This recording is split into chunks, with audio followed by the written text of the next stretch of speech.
చాలా మంది ఏమనుకుంటారంటే క్లాసికల్ నేర్చుకుంటేనే మూవీ సాంగ్స్ పాడగలుగుతాము అని చెప్పేసి అనుకుంటారు. అదొక భ్రమ మాత్రమే. ఏంది అంటే నేర్చుకోకూడదా? నేర్చుకోకపోయినా బాగా పాడొచ్చు. ఈవెన్ త్రూ మీరు ఒకవేళ క్లాసికల్ నేర్చుకున్నారనుకోండి, కొంత పట్టు ఉంటుంది వాయిస్ మీద. వాయిస్ గ్రిప్ ఉంటుంది అండ్ ల్యాండింగ్స్, శృతి అవన్నీ పర్ఫెక్ట్‌గా ఉంటాయి.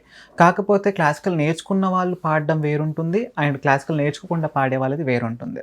ఎందుకంటే క్లాసికల్ పాడిన వాళ్ళు ఏంటంటే మోస్ట్‌లీ గమకాలు ఎక్కువగా వేసేస్తుంటారు. ఎందుకంటే వాళ్ళకి అది అలవాటు. గమకాలు వేయడము, శృతి హైలో తీసుకోవడం అది వాళ్ళకి అలవాటయిపోతుంది.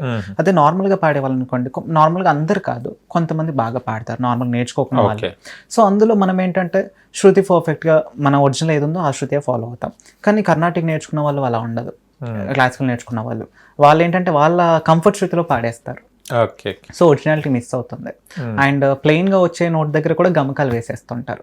సో పాటకుండే అందం అంతా కూడా పోతుంది అనమాట.